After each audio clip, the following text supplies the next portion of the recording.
Welcome छ सबलाई मेरो भ्लगमा। आज चाहिँ म अलि ढिलो उठेँ किन भन्दाखेरि आज गेम थियो नि त, Cristiano Ronaldo Portugal versus Spain game. त्यो भएर अलिक ढिलो उठेँ म र भर्खर 7 बजेछ। त्यही भएर अलिक ढिलो उठेँ। पहिले नभए सधैँ 5 बजे उठ्छु। आज ढिलो उठेँ अनि अब म चाहिँ आज तपाईँहरूलाई म स्कुल जाँदाखेरिको बाटोहरू देखाउने छु। म चाहिँ स्कुल जानको लागि रेडी भइसक्यो होइन। र म तपाईँहरूलाई यहाँबाट जाँदाखेरिको भिडियोहरू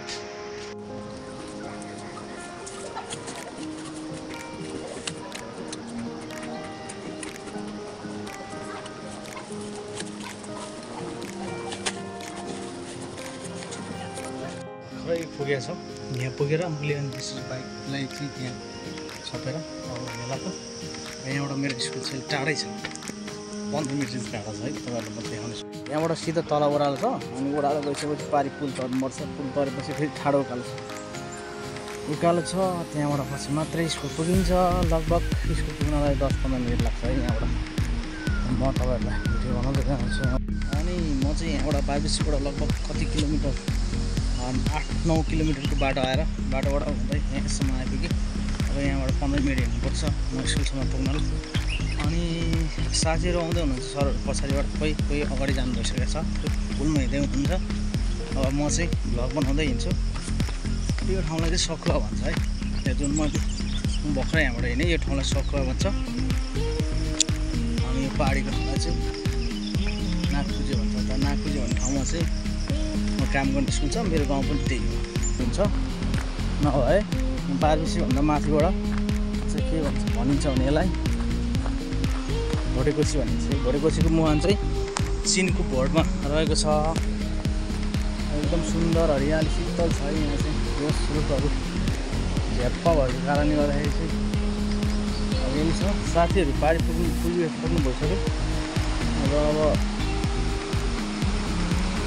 म पनि जानेछु प्लस भ्लग बनाउँदै है। यो पुल चाहिँ 107 मिटर लामो छ। यो चाहिँ सखुवा र नागपुरी जोड्ने पुल हो होइन। आज खोला पनि एकदम धमिलो छ किनभने मासतिर चाहिँ अर्को त्यो हाइड्रोहरूको काम भइरहेछ। त्यस कारणले गर्दा चाहिँ यो खोलाहरू धमिलो छ है। यहाँबाट घाम सुरु हुन्छ, पोल्ने होला फेरि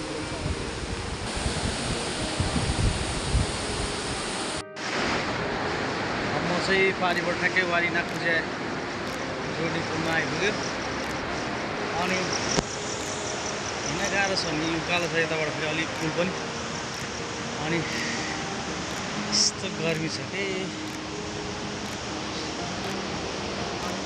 हरियाली छ जोस् होइन। यो वैशाख जेठ असारहरू चाहिँ साउन भदौसम्म चाहिँ पुरै हरियाली हुन्छ। अनि पुरै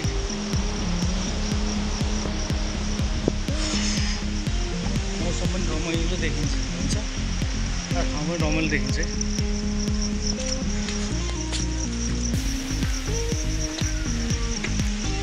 ल यहाँ चाहिँ म नागपुजीपट्टि आइपुग्यो। पारी चाहिँ सफा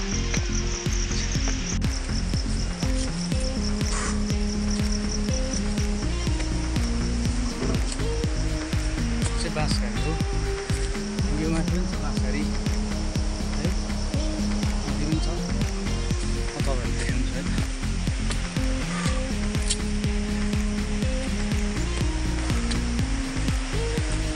अघि बिचमा रोडमा भिडियो गरौँ भने भिडियो गर्नु लागि टाइमै भएन है। अलिकति काम थियो, त्यो हिँड्नुपर्ने भयो। अनि बाटो पनि अप्ठ्यारो छ, काचक कुचुक यताको बाटो बनाएकै छैन किन हो। अनि त्यो छ नि यो बार, जुन बार, यो बार नहुँदा चाहिँ एकदम गाह्रो थियो कि यहाँ डढै मर्दो थियो। तल भिड छ नि त, त्यही भएर समस्या थियो। अहिले चाहिँ जस मान्छेहरू, बुढो मान्छे अथवा अलिकति लुलो लङ्गडा मान्छेहरू यहाँबाट हिँड्यो भने पनि, अपाङ्ग मान्छेहरू हिँड्यो भने पनि यसलाई समाएर मजाले समाएर हिँड्न सकिन्छ। त्यसैले गर्दा चाहिँ अहिले चाहिँ सजिलो छ, पहिला चाहिँ थिएन। अनि अलिकति कोही मान्छे चाहिँ माथेर जाँडसाँड खाएर माथेर आयो भने पनि यहाँबाट चाहिँ लड्नु सक्ने सम्भावना हुन्थ्यो किनभने समुद्र केही पनि थिएन। अनि त्यसरी मजाले समाएर ढेसी गरेर नमिल्ने भन्छ। खासै डर छैन। जस यस्तो काम चाहिँ भएको राम्रो हो है, त्यस्तो भन्छु म चाहिँ। अनि यहाँ चाहिँ धारा छ है, धारा छ, धारामा पानी छ,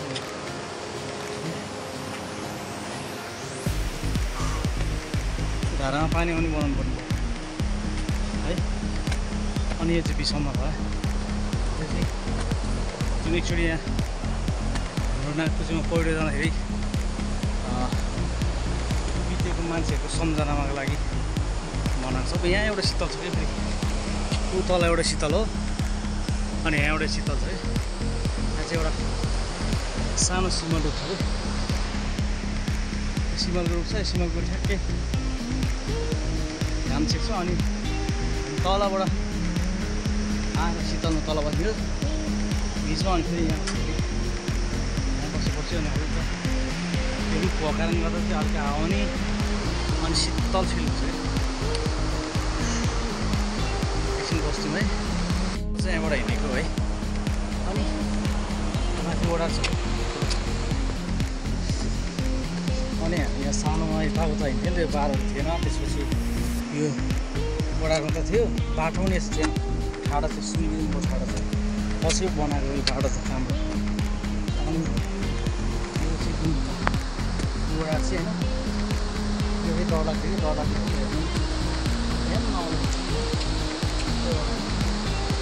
प्रायः सबै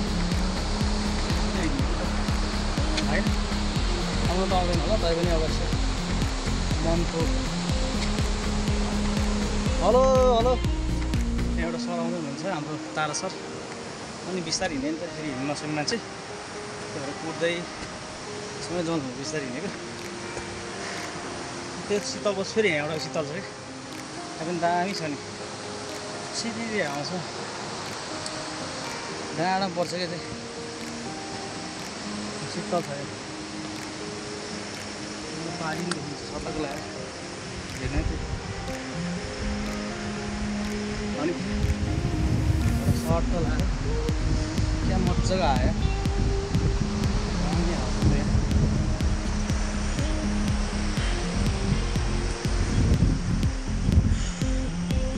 कहाँ चलाउनु त?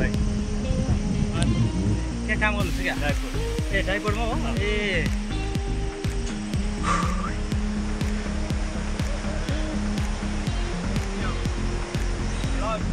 भ्लग बनाउँदै हिँडेँ म त यहाँ। हजुर ल, तपाईँले यसो हाई भनिदिनु पऱ्यो यार। के भन्नु?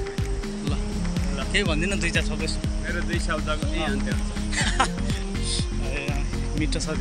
अब हामी चाहिँ यहाँबाट ठ्याक्कै गएको, अब यहाँबाट 5 मिनटमा स्कुल पुगिन्छ। पारीबाट लगभग यहाँ आउँदा चाहिँ 15 मिनट लाग्छ ठ्याक्कै।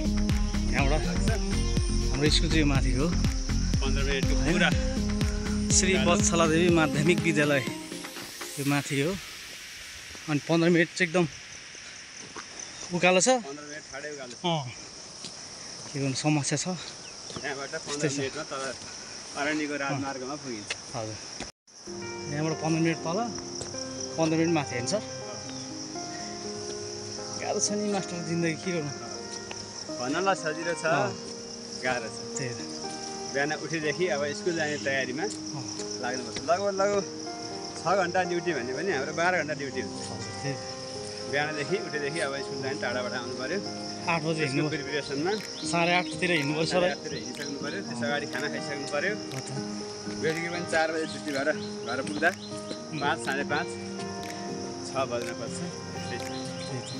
यो विद्यार्थीको सेवामा हो।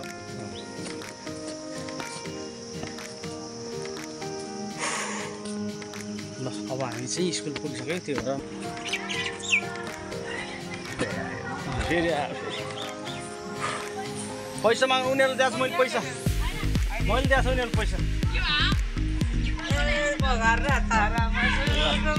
स्कुल आइपुग्यो, स्कुल आइपुग्यो हामी। कुन जस्ता घरै दिउँला न, घरै सुत्छ। घरै लिनु, घरै लिनु। जानु तपाईँ नभए त कहाँ रोपै हुँदैन। मान्छे त्यत्तिकै कस्तो भयो है तिमीहरू ठाउँमा थियो यार पहिला हाम्रो स्कुल आइपुग्यो गुड मर्निङ नमस्कार नमस्कार नमस्कार विद्यालय नमस्कार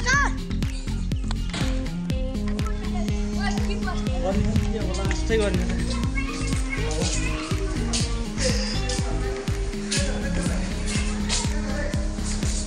नमस्कार है नमस्कार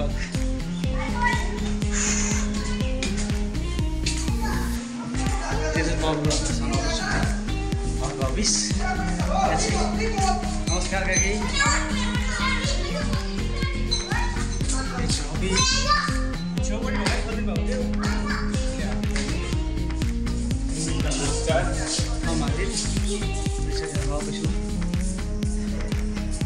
नमस्कार दिलीप सर नमस्कार दिलीप सर हाम्रो दिलीप सर पसिनाका साथ एकदम पसिना हेर्नुहोस् भएर 1 घन्टाको बाटो एकदम गाह्रो छ ए झ्यालसल फोन मऱ्यो भयो पनि भनिदिनुहोस् काकीलाई